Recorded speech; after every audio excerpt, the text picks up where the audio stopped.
Hello there, and welcome to my little arty corner here on YouTube. My name's Angela Porter, and I love to draw. I love to create art, and I love to encourage others to be creative. And in my videos, I try to explain what my thought processes are, what I'm doing, why I'm doing things, both to help me understand myself a bit better, to get in words what goes through my head, because what goes through my head isn't in words. Apart from the negative self-talk, which is something else completely different, but to help others have an insight into what I think and my process is, and to try to encourage you to have a go at things. I'm not saying I'm right about what I do, it's right for me. It may not technically be correct for those who are very highly educated in art. I'm self-taught mostly, and but it works for me. And I get a lot of pleasure and contentment out of creating art. And as far as I'm concerned, that's a success. And I even sometimes make pieces of art that make me smile. And that's a good thing. So thank you for joining me. Thank you for all the lovely comments and the encouragements about my current bout of mental and emotional ill health. I'm feeling better.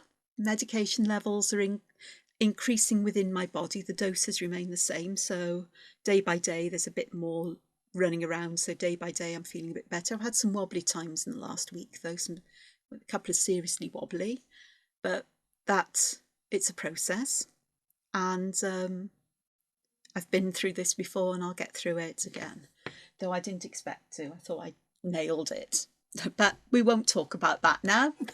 This is actually, let you into a secret, this is my second video. I drew all of this, not the hand lettering bit in the middle. I did that separately. But the last video I did, I talked a lot about that. So if you would like to see that and listen to me ramble on, actually, I could do it as a time lapse for you, but I'm going to show you how to draw these. So, because I know that it's not necessarily a something people want to talk about. So, okay. Couple of things as well is that I've decided that this Entangled sampler book, I am going to put it together as a disc bound thing. I much prefer to draw on single sheets of paper that lie flat on the table that I can easily move around. My problem is always keeping them in one place. This is why there are little holes here that are shaped like little mushrooms, because they're for the discs that will bind them together. I'll be able to scan this in, no problem. I'll be able to get rid of those for printing or whatever, no problem. And I've got choices what I do with this book. You can see the paper's quite creamy in comparison. So I can either use these as they are, or I can just redraw them. The notes I'm not sure about. I may put some hand lettering in it. I haven't decided yet what to do. But there's not that much here that needs to be redone, not in the grand scheme of things. But the reason I love sketchbooks, but the way that when I turn them around, everything gets in the way and it becomes awkward to see. This is how I'm going. And if I make a real big boo-boo, I feel like I've mucked everything up, even though it's only a sketchbook, it's only paper. So let me get another piece of this paper, because I haven't got any other paper here. I'm not going to work in the sketchbook. I shall keep that one as a sketchbook. And let me draw some of these motifs with you, because I think that would be quite fun to do. And I'm going to start by just drawing a border around this. First, find ruler. Got a ruler here somewhere. I have. That'll do. It's not going to be exactly the same as the other one, but it'll be close enough for me. Oh, I'm going to make a cover using the design I'm working on that I just showed you, the Entangled samplers. I'll print it and then laminate it, and I can do something for the back. And then the original artwork can just go inside the disc-bound journal sketchbook book thing quite happily, which will be fine as far as I'm concerned. So I've got some space here to do things. So what I'm going to do is I am just going to roughly draw a rectangle. Oh no, we want a different size pen. Come on, Angela, we want a thicker pen. I'll roughly draw a rectangle in here. So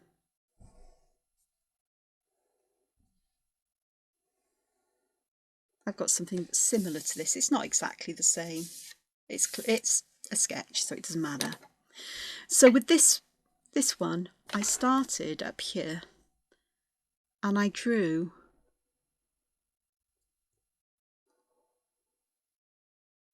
a collection of 3 semicircles like this. I'm going to aura them inside.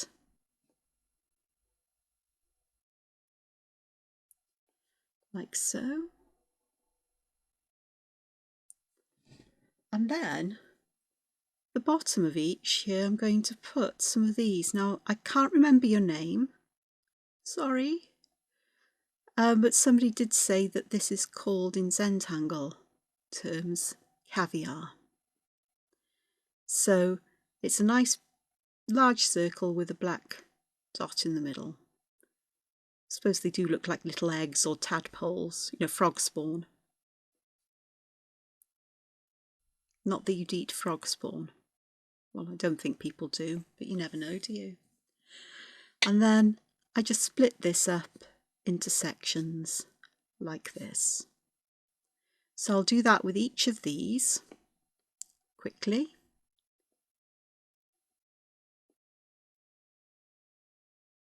So you can have a look and see what I do next.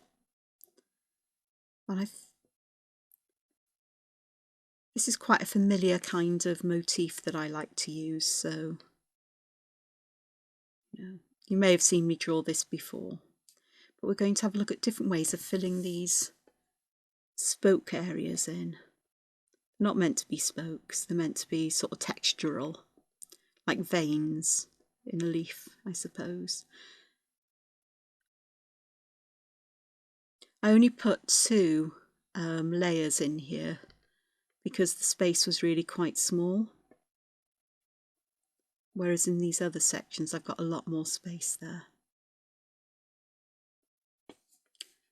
So I'm doing okay. I had a day away yesterday, so I'm a bit wobbly today. Emotionally, I suppose, you know, there's a bit of anxiety with me. It's always lovely to spend time with a good friend, but yeah, the contrast afterwards is quite noticeable for me these days. But that's a whole different story that I talked about in the other video I just made. So, right, I'll be back in a mo. I've just got to go and do something. Right, fab, done. Okay, here we come. All right, so what I've done with these is I'm going to use an 01. What I'm going to do with one of them is this, because this kind of pattern I've discovered I really, really do like to pop betweed in it. So I'll zoom in just for you. Try and keep myself in the camera's view. There we go. And I'm going to start working here. Actually, I'll choose... Actually, this one is a whole one because it would go up. It's about the same size, so it'll be fine. So I'm going to start here on the right and I'm going to draw along this line and I'm just going to bend out a little bit at the top. I'm going to do the same on this side. Then again and again, with that line bending out more and more towards the middle of the space at the top. Eventually we end up with a shape like that. Now if you like that shape you can leave it like this and repeat it all the way round. But to do betweed we carry on doing this, but as we go these lines will start to look like they are weaving. It looks almost woven. And there's something about this pattern that I just really love. I'll do it again. So I'll always starting on the left hand side is how I start. Then I go to the right, back to the left, right, left, right. They've joined together, so I know that I'm now going to start overlapping. So when the line reaches an already drawn line, that's when we stop drawing the line. You go down until you can't draw any more. And this section here will be the last one of these, so just approach it in the same way each time. And that little gap there is a lot bigger than I'd like, so I'm just going to go in and fill it with a little line like that. And the same there actually. But you can go back and just add a little line in. Once they start overlapping, it's not so easy to do. But if there's going to be little variations in thickness, in these lines, or in the distance between the lines, nobody's really going to notice because it's the overall pattern they'll notice. Now that looks nice as it is, but for some reason, I find these spaces, these blank spaces in between too white. So what I did in my other one over there was I put lines down the middle. Just split it up and give something a little bit different. But what I could have done, and what I'm going to do here is I'll do this one with betweed in the same way, and I'll just do it quickly now. Obviously I can't see where the other line is, so I'm just imagining where it could be and just starting just to overlap things as they need to go. See, when that gap there's a bit big, I just go back and fill it in. And it's something you can do until you start overlapping them. So that started to overlap, so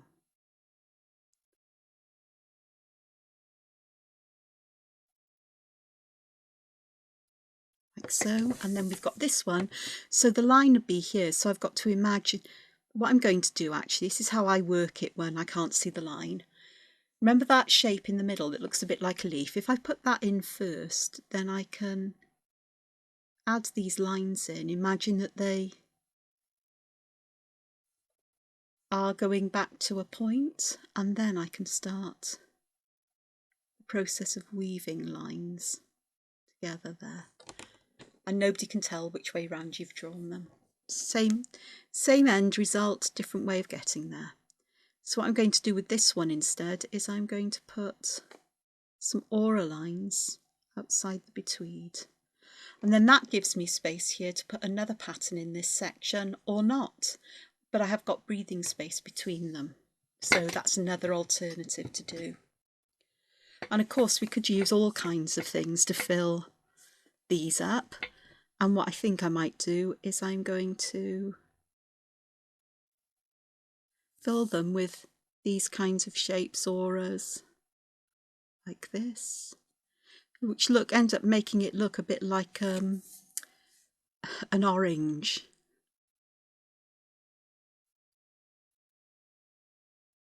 Or maybe some kind of weird seed,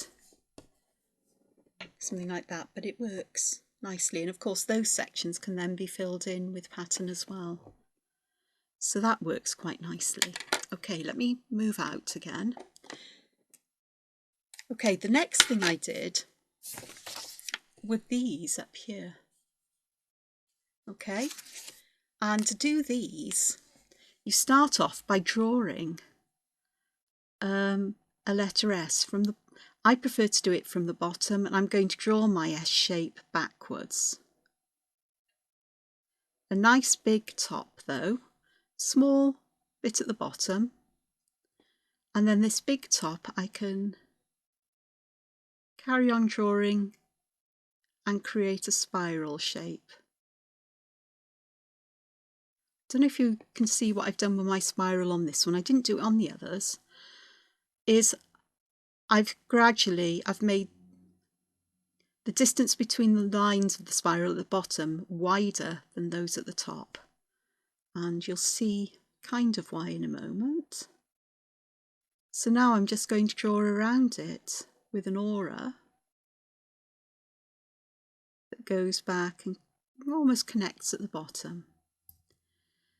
Then I'm going to add line weight to the bottom. I'm going to round that little corner there and around there. I'm also going to add some line weight to that central line. Then to the spirally bits, I'm going to do the left and bottom. Well, the bottom half really of the spiral. Just add some line weight there. I'm not doing a very good job of it. This pen, I need to get a new one out. I should have done that before I started refilming my video. I'll do another one, and we'll do this one going the other way. So more like a letter S, so as if you're drawing it from the bottom up. So you can see the kind of S shape. It could go around that way, and you could finish it off at the bottom like that. But I think if we do it like this, it's a different kind of leaf. It's almost like it's something you'd find under the sea. So I am putting a little leaf shape or a blob at the bottom of this, at the end of my spiral there. So I'm going to do the same here, where I'm just going to aura around it just to contain this, as if it's one object with some texture or inside it. And again, I'm just going to go back and I'm going to go to the left and bottom. Same here, left and bottom. And the bottom half of these spirals is going to get inked in. It's going to have some more ink on it. And by doing that, that gives some kind of volume. And of course I can do another one here. And this one's going to need to be drawn behind with the aura. But it's no big problem, we'll just do it.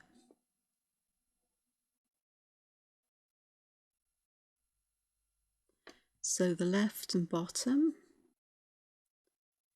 half of the spiral. Don't forget the inner bit there. If you make the bottom a bit thicker than the sides, like this, doesn't matter whether you draw the shadow on the outside of the spiral or the inside, it all works. As long as you keep a nice kind of rounded shape on the top, it all works. Again there. And we've got all of that going on, which is quite fun. Okay, I'm going to do another one here. I'm going to just do it without the bottom kick this time, because it doesn't matter too much about that. Little bits that curls around sometimes, just having a spiral aura and go around, and then the end goes back that way. So round inside there, extra line weight there, extra line weight here, inside there, and inside there.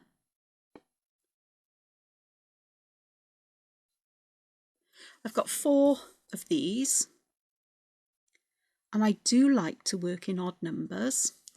The theory being that our brain particularly likes odd numbers, because if there's an even number of objects, it does its best to sort them out into groups and make sense of it, like put 2 and 2 together, or 4 and 4 together, or 1 and 1 together. Whereas if you have odd ones, it can't do that, and for some reason it just finds it a lot more pleasing.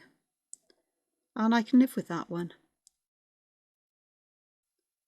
Obviously, if you've got a large number of similar objects close together, you don't need to worry about that, because the greater the number, your brain, unless you were going to sit there and work out how many there are, your brain will just see it as a large group. When we're talking about smaller numbers of motifs, like here with these and these, then just by putting things in odd numbers, it just helps the brain to not try to overwork things and just enjoy it for what it is, I suppose. I may be wrong in my explanation with that bit, but it makes sense to me. So we've got those. And the other thing I wouldn't do is, if I was going to repeat this kind of arrangement, I'd actually do it in perhaps one down here and one over here. So I've got 3 of that kind of collected arrangement as well, but I'm not going to do that. Okay, so we've got these. So that's good. Tell you what I'm going to do. I'm just going to add some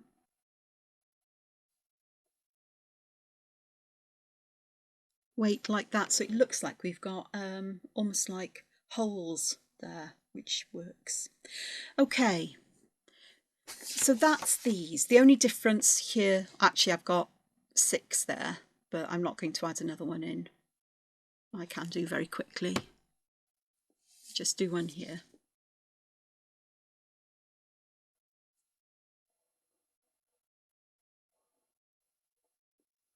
You can never exactly copy what you've done unless you are, kind of using a light box or tracing it or reworking it digitally. And even then, if I was to redo this or redraw this digitally, it would be slightly different even then.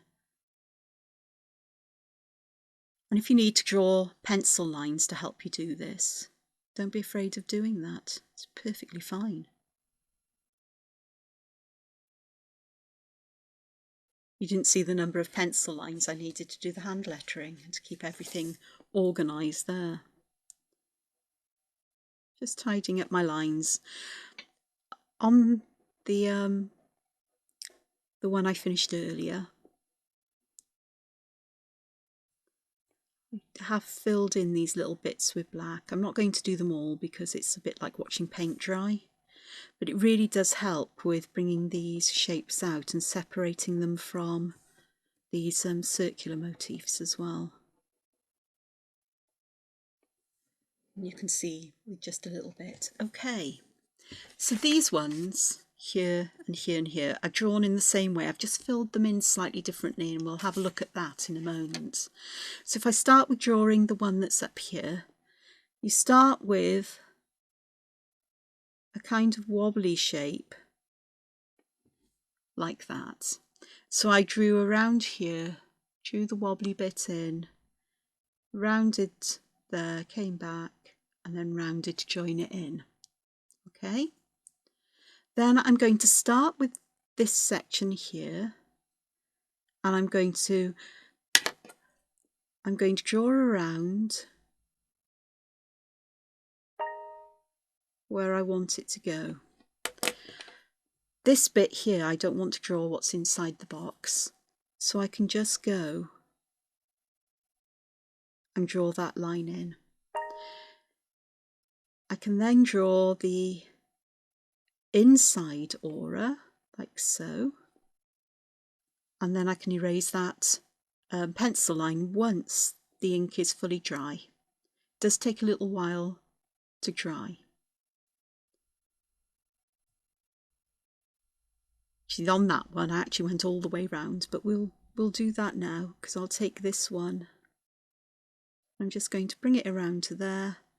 I'm going to do this, and then this would carry on under here and come back and meet there, so I'm not going to even bother trying to draw it behind. That's fine as it is. So I'm going to start here, and I'm going to draw a wobbly bit here and bring that back and add the ends in like that. And then I can just add one here. And I do want nicely wavy lines here. And perhaps another one up here. And that gives me some sections I can fill in. Okay. So that looks, actually that looks not bad. Okay, let's go down here then. And I'll zoom in so you can see what I'm doing a bit better, hopefully. There we are. Let's just move that around. Okay, don't move it, Angela. So I'm going to start with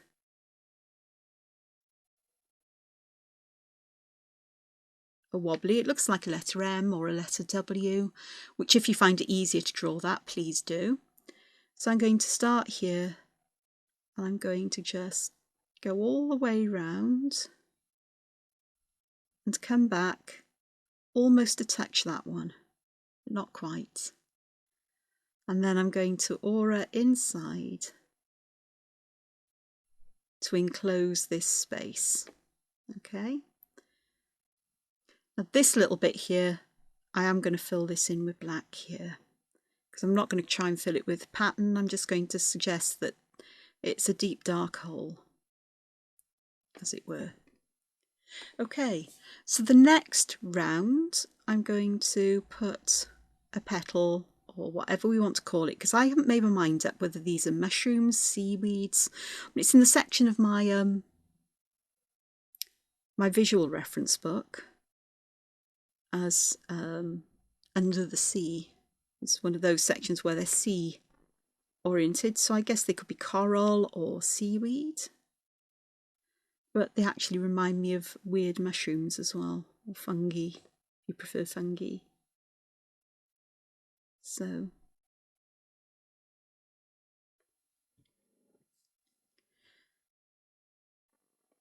or some kind of slime mould.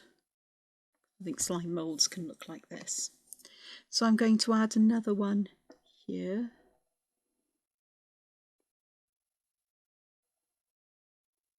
Around there.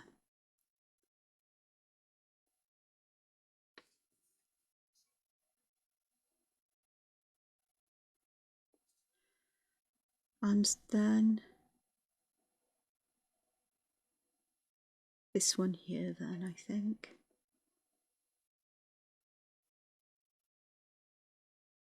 So I think that'll work quite nicely, to be honest.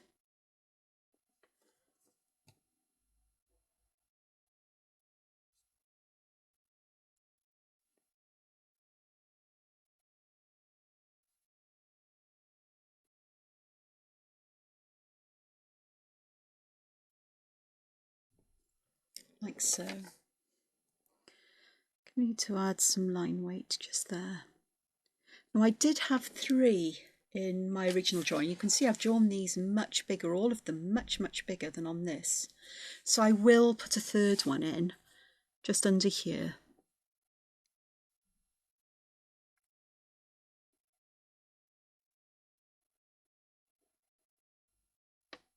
So that's the starting point. That's what we start with on this. And then I'm going to start here, and I'm going to take this around, but a lot of it, if I was to carry on drawing this, it would draw underneath here. So I'm just going to come out here, and I'm just going to bring it back like that. And then I can complete this side like so. But for this one, I'm going to go around the inside. Nobody will know, because who knows what happens around the other side of this. I don't. I can't see through that panel. So it'll work. And then we can add these kinds of sections in again, and then this one, which perhaps would end there.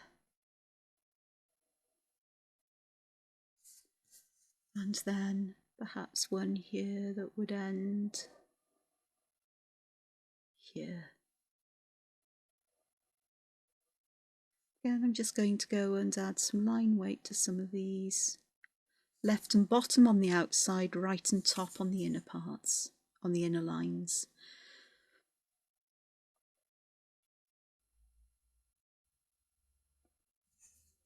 So left and bottom, there's the bottom, left and bottom on the outside, left and bottom on the outside. So top and right there. Like so, and there would be perhaps a little bit there. That'll work. That one would all be there, and there'd be a little bit there, and perhaps a little bit there. So that works kind of. Though I really do want, I actually do want to do something that would go like that here, because I think we'll need. That makes a bit more sense. It's a bit of an odd shape, but we'll work with it. Because that just looks a bit odd without anything connecting it, but Should have started the other side, but it's fine. It all works. Oh, this one will be fine.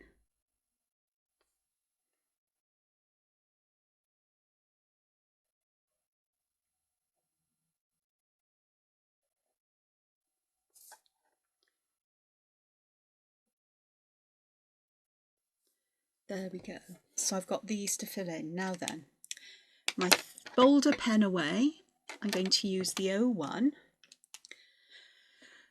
I'm also going to take my eraser there, and you can see the pencil line just disappears and it makes a bit more sense. So what I'm going to do on this one, apart from tidying that bit up, on this inside one, I am just going to draw lines quite close together, as if I'm drawing very stylized mushroom gills. You know, those lines you get on the bottom of mushroom caps. Like so. Carry on doing this, and it's almost like I'm imagining them coming from a point somewhere underneath here. It doesn't have to be exact. I'm just sort of like having them radiating out from a point, like rays of light. It doesn't have to be precise, it just has to be, it is what it is. And that's a nice way of filling this in. It helps to separate this inner space from the lines around the outside. I like that because I like things like this, and of course adding that little bit of line weight where the lines get wider apart and join the outside edge helps to give that feeling of connection there, as if they joined on or there's a bit of shadow going on there.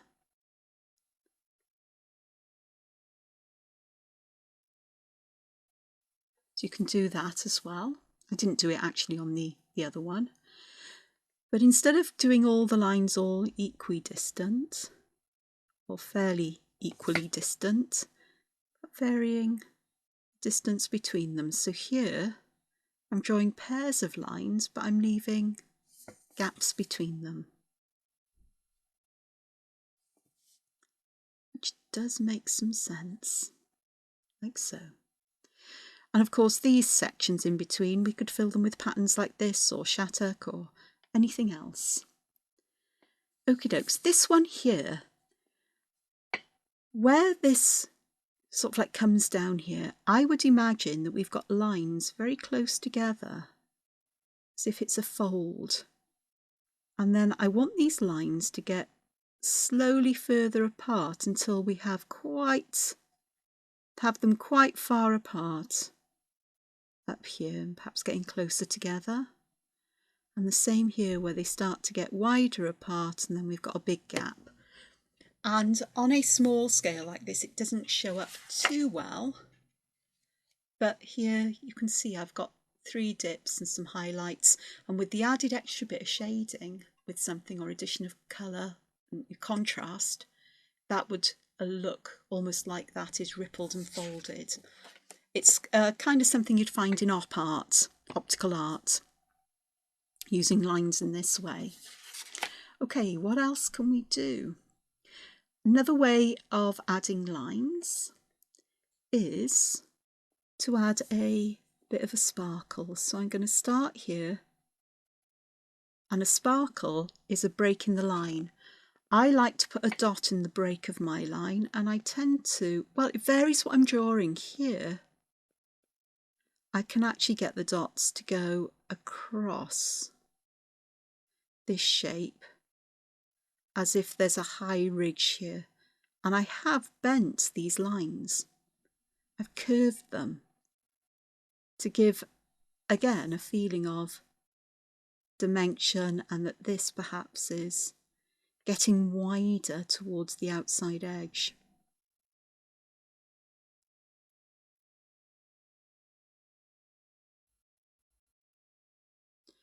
And as the sparkled highlight travels across it, it also adds a feeling of bending. So this is the high point where the highlight is. It's bending downwards. You can also do patterns of lines. So here's a thin line, and then I'm going to put in a thicker band. Thin line, a thicker band. So it adds a different pattern here entirely. And of course, you can fill these with any pattern you like. I'm just giving suggestions here. Line patterns are sometimes the nicest ones to vary in some ways, because they're so simple, and the variations can be so simple, and yet they give a whole different look to an object or a motif or to another pattern. And just in that small space, 1, 2, 3, 4, 5 different patterns that you could use to fill this in with. Okay, let's have a look at this one, because this one, actually, yeah, I will carry on with the whatever I'm using, 01. What I'm going to do here is at the bottom of this one, I'm going to fill the bottom with some big, old, chunky, circle-ish shapes, which are referred to as orbs in Entangled. They don't have to be perfect circles, but I do want them quite big as they go around this inner section. And they are getting a little bit smaller to the edges, and there's a reason for this, and I'll come back to that. So I'll just fill that in with smaller ones. And where there's gaps between them, I'm just filling them in with a little bit of ink. So I now want to start adding smaller orbs around these. I don't want to go drastically smaller, just a bit smaller really, so you can see there's a difference in the size. By making them smaller, we're actually putting more ink into the space, and that makes everything look darker and denser, as if there's a lot of shadow going on. And then what I'm going to do is I'm going to fill the rest of the space with tiny little orbs right around the edge of this, so there's a lot of ink and not much white paper. But try to get the orbs that little bit bigger towards these bigger ones. And what this does is it adds a wonderful texture.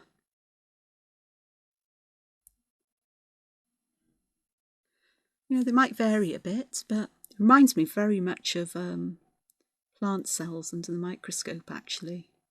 Stem cells, plant stem cells.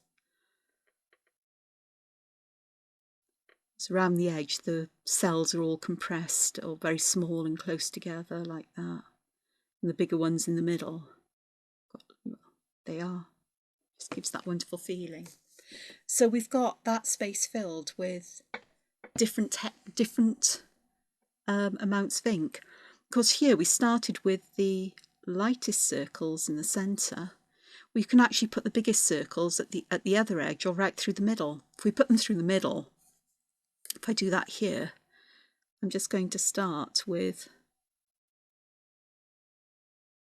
a row of nice big orbs, which can vary in size across. It depends on the space you've got to put them in. Don't be afraid to vary them in size, just let them be. And then on either side, we're going to draw ones that are a bit smaller. I really don't want them to touch the edge, but if they do, they do. Like so, they're going to touch the edge. So I'm going to go, and in these spaces, I'm going to fill it in with tiny, tiny little ones, just adding a lot of ink with a lot of texture. And where there are little gaps between them, I'm just going to go back and tidy it up and fill them in where I can see them. There we go. So if I turn to the other side now, I can do the same kind of thing here where I can add slightly smaller orbs, or much smaller depending on the space I've got to put them in. Here to create another layer. So a little bit more ink, a little bit less open space. And then in this little space here, I'm just going to put in an awful lot of orbs close together. Tiny little ones, sometimes a little bigger, depending on the space I've got. I'm just filling this in.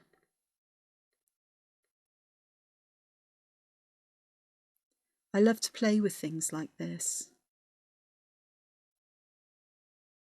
I really do. And of course, the simplest version of this would be just to fill this with tipple on its own. That's going to be interesting. How am I going to do this?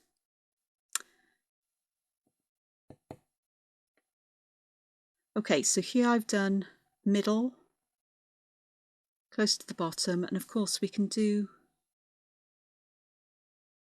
these big ones right towards the edge as well. And there could be smaller orbs that fill those gaps in between because they're going to be filled in. And then smaller orbs in the next row. Perhaps we'll have some sticking down here. Perhaps these are too small to add anything. Another one there perhaps, and there. And then here there's space for one. And here we'd have perhaps the bottoms of some, and there. Because again, this one is underneath, so what I'm going to do now is I'm going to fill in this area with the little orbs and putting a lot of ink down. So 3 ways of using variation in size of tipple.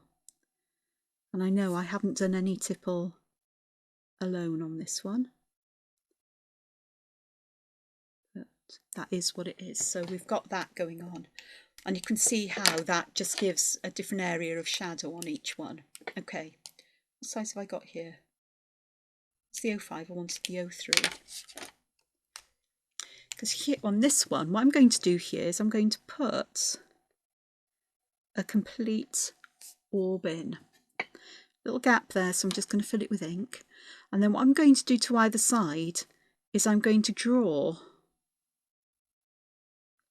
letter C shapes that connect to the C I've just drawn, or to the orb. And by doing this and filling in these little spaces, it ends up looking like these orbs are kind of tucked behind each other, like here and there and here as well. So we've got that one filled with orbs. Different ways of using circles. Let me just zoom out. Okay.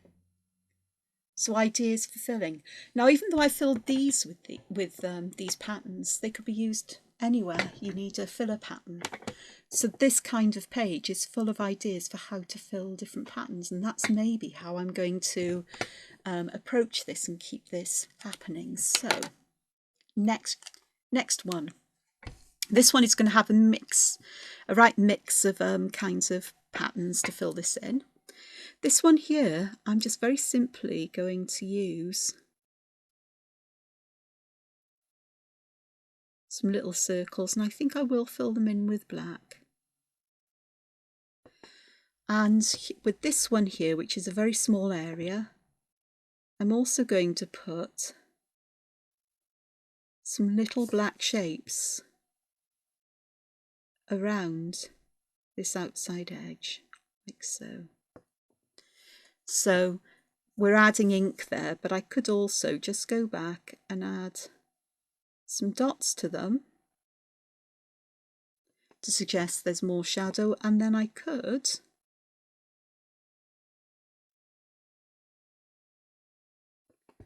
do something like that where the dots get further and further apart, less dense, less ink, lighter colour. Okay. All right, one of my favourite patterns to fill things in with, I have many by the way, and we're going to see some of them, is Printemps, which essentially is little spirals that overlap. So the next one, you just start here. When you hit a line, you stop drawing, Pick your pen up, imagine you're carrying on, and when you can draw on the paper again, that's what you do. So I can do my spirals like this. I think I will just do one at the top there. I'm not going to worry about that space, and I've got enough space here. So this one will come round and we'll have a little bit of one there and perhaps there.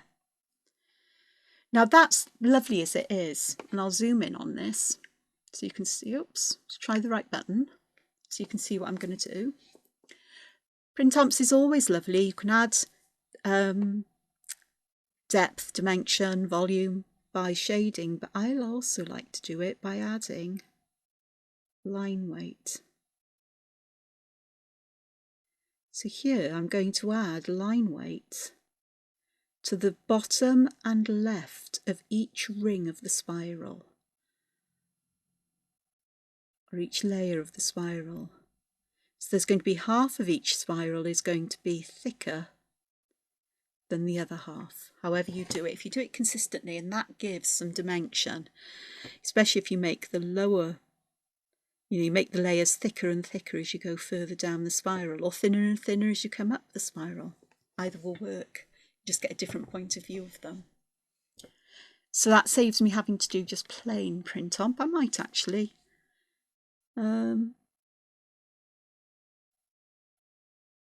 I know there are variations with squares and things like that, which works nicely, or triangular spirals and so on. But I like the old, the bog standard spiral like this. So all of these spirals that I've just drawn are all about the same size. So if I draw some that are more tightly curled, then that adds a lot more ink into the same kind of space. So we're adding layers in terms of how much ink there is. The more ink, the darker the layer and the further away it looks, especially as these spirals are that much smaller. And if we make them really tiny, perhaps with not many goes around, that really does work. I've got a little gap there, so you can just fill that one in. But we can also do something with these where we can make them much more open as well, like so, which lets more light in. And in these little gaps here, I'm just going to fill it in with partial ones. So it's possible to play with the size of things like spirals in the same way we have the circles there. Okay. Another favourite pattern I enjoy filling things in with like this is, I think it's Doodah. So Doodah, you start by drawing a line that doesn't quite meet the opposite line. And then the next line along, you start a little bit away from the line. Like so, and then gap at the bottom. There'd be a gap at the top there, a gap at the bottom there. So here we've got the gap at the top, so the next one is the gap at the bottom, gap at the top, bottom, top, bottom, top, and so on along. And it ends up looking a bit like a zip.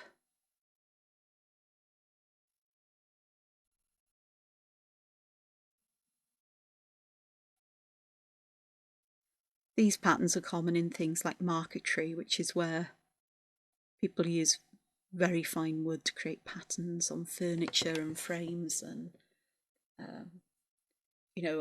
wood panelling and things like that, decorative panelling or decorative architrave and what have you.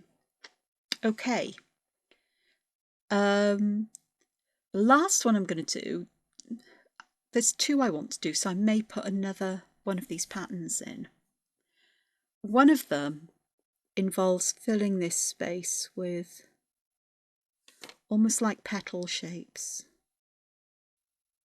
And these will be wider at the rounded end and narrower towards the bottom. You can actually draw them the other way round. So starting at the outside edge and putting the shape at the bottom, which I'll do here. You'll see what I mean. So I'm doing this the other way round, but on the outside edge here, there's a bigger distance between the lines than at the rounded top, like so. And if I just fill these gaps in between them, that instantly adds some shadow or some darkness, some contrast, and suggests that these are dipping downwards, and here it suggests these are dipping towards the outside edge. So these are dipping towards the middle and away. It's a bit disconcerting to put them side by side, but it's nice to have the contrast, I think. So what I'm going to do here is with these ones, I'm going to put a long line with a circle on the end. And that just helps to sort of like suggest where the bottom is. And on these, I'll put a shorter line and perhaps an open circle on the end, because I've got more space here.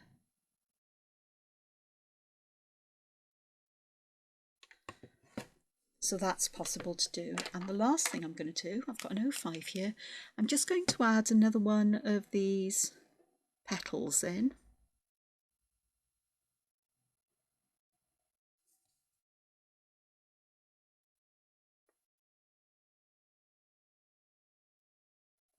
Like so. Because one of the patterns I love, I just love it, is Shattuck. And I'm going to do the straight zigzag. So I've drawn a line here. It's sectioned off this triangle, and then to fill this triangle I'm going to draw parallel lines going backwards. They're parallel with the line I've just drawn, so they're going to fill this space in. I'm using an 01 pen, so I'm getting a lot of lines in there. Then I'm going to draw the zag of the zigzag, or whichever way you want to call it. Again, I'm thickening that first line, and then to fill this space I'm just going to aura that line I've just drawn. Do the same here, thicken that line a bit, then I'm just going to draw this in. Oops, I've overflowed there, but I can get around that. Or I would if this wasn't just showing you what I was doing. But on the other one, where I've done things like that, I will be using a white gel pen or digital editing to remove them, to clean it up. Which is fine. Digital editing is better, it's cleaner.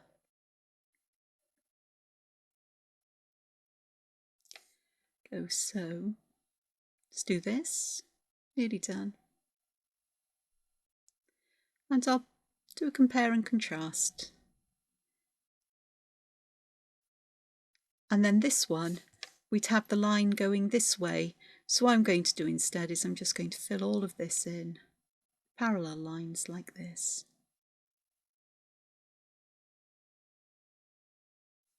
Because that would work hidden behind there. So that's I really like this. Part of me's wishing, boy, I wish I'd done that one like that. But it is what it is. And it's fine. It all works out. What I will do, oops, let me zoom out so you can see what I'm doing. No, not zooming in, Angela. Let's try and get the right button here. Excellent. So what I will do is I will scan both of these in together so you can see the one I did in my first recording today and the one I've just done now. And I think with the one I've just done now, because it is just sort of like a learning thing, hopefully in here, have I got any? Oh, don't be silly. I haven't got any of the grey pens with me. The grey. Oh, I've got one here. That'll do. It will. I think so. It's grey. So I'm using a Pit Artist pen, and I'm just going to use this to put some shadow in. So here I'm going to put shadow, this one, under the top, around the bottom here, down that side, but around the bottom there. Put some in there because that's quite dense with ink. And I will pop some in there because there would be a cast shadow. Wherever things overlap, there's a cast shadow. And I also need to do that on the bits like here. This overlaps. This section here overlaps all of this. So I've put some cast shadow there. I'm going to put some shadow there. And I'm also going to put some down that side. Put a little bit there underneath. Here I'm definitely going to put shadow underneath there, and I'm going to pop some there. So that just helps with that kind of shadow. There'll be some cast shadow there and some there as well. And I can go back over this so that what I've already put down should get darker and the new stuff should stay lighter.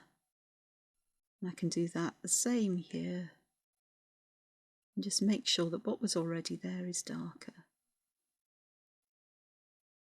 It's one of the nice things about these pens is that layering the ink does add an intensity to the colour.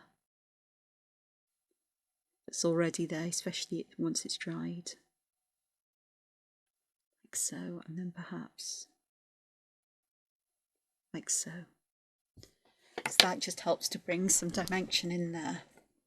Obviously with graphite you can soften the shadows more. These are quite pronounced. So under here I'm going to put some shadow under there. But I'm also going to put a cast shadow here, here and around there. Like so. So that's really brought some dimension to that. And I'm debating whether I put a cast shadow here. I think I might just put a very, very thin one, just to separate this from everything else. Okay, for this I'm going to put a shadow that goes around there. I'm going to put one under there. I think I may just pop shadows there and there for that one. Okay, this one there's going to be a cast shadow there. Cast shadows is where things overlap. Like so. I'm going to put a little bit of shadow in the centre there, but on this one I'm going to put shadow to the edge. I put a little bit of shadow to the edge there, and this one I'll just put the shadow up the middle. This one, again, I'm going to put some shadow around these, and I may just pop some shadow to the bottom and left of each of these little things, just to help to give them some dimension. Shadow inside there, and I think I'll put some shadow on that side. Just leave that as it is. This one, there's going to be cast shadow all the way down here and all the way under here, as far as these go anyway. Okay, so here I'm going to put shadow all the way around there, but then I'm going to put some shadow at the bottom of this. So I'm going to give this some dimension this time. I'm going to do that here. I'm going to try and pop a little bit in there and a little bit in there on the outside edge. Let's do shadows around these and a little bit at the bottom of those. And inside each of these I'm just going to put some shadow where the shadow lies. And there. So that just helps with that. I'll give that a chance to dry and I'll come back and add another layer of shadow there. With these, the shadow is going to be where the thickest lines are. I'm going to fill that in with black, so I'm not going to bother with shadow there. And under there and under there too. here under the centre. Don't forget the central bit, Angela, where that thicker line is. Needs to go a little bit longer than the thicker line, but not too much. Here, around. That'll work. Here we've got a cast shadow there, so let me just pop that one in. Then in the middle, underneath that middle bit, around here, around there, around there, and then down that way. We'll go around here, underneath there. Again, there's a cast shadow underneath this area. I'm going to go down around there, around here, around there. Again, cast shadow here. There could possibly be, there's a little bit of a cast shadow there as well. With these little perks, I'm just going to put some shadow at the bottom of them, but I'm also going to put some shadow where they would overlap the ones above them, like that, and perhaps a little bit there and a little bit around the bottom, just to bring those out. Cast shadow under that layer, and here, and around here, and there's going to be a lot of shadow up in that section. Cast shadow here, around and up. And I'm going to put just a little bit of shadow around underneath there, and the same here. But I'm going to leave the white bits on these ones open. This one I'm going to put some cast shadow around there. There's going to be plenty there, plenty here and around here, like so. So that just helps to bring that a bit to life.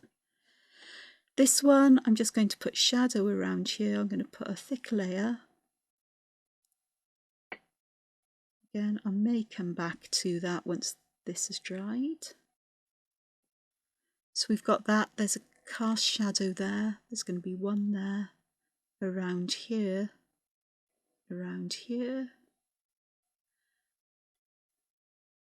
here, and there, and there. Okay. So with this one, I'm going to put a shadow on that side with these at the base. With this one, I'm going to widen the one at the base and intensify it that little bit, a little bit more there. This side, there's going to be a lot of shadow around these because they're further away, so I'm just going to shade that in. I might just give shading where these overlap. Same here where they overlap, adding that shading here, like so. This one I'm just going to, again, just go over this so I can get some variation in how grey, how dark the shadow is. So that'll do. With this, I'm going to put shadow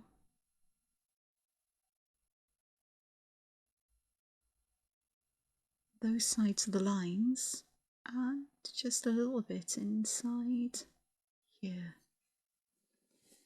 Not the best, but it kind of works. Some of it's very dark, so I haven't got a lighter one of these. They're in another pencil case, I believe. Can't see anything in here. Oh, hang on, I have. Let's have a look and see if we can get some lightness going on in here. May very well. May take a couple of coats, but we can do that. Just to soften that harshness there, and perhaps here as well. And I'm sure that drying will help them. The problem with these pens is they do pick up the pigment if I'm not careful, which is what's happening. But you get the kind of idea of things you can do. So I hope you've enjoyed this. I hope you've found it useful and helpful. I'm going to say thank you so much for joining me. As I've said, we've got choices here of which one you like.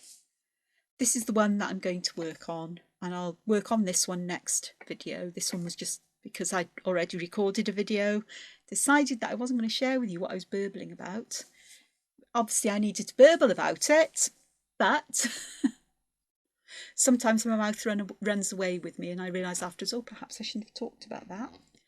And we'll see where we go, and I'll do a better job on this one of shading if I'm going to add shading. So thank you very much for joining me.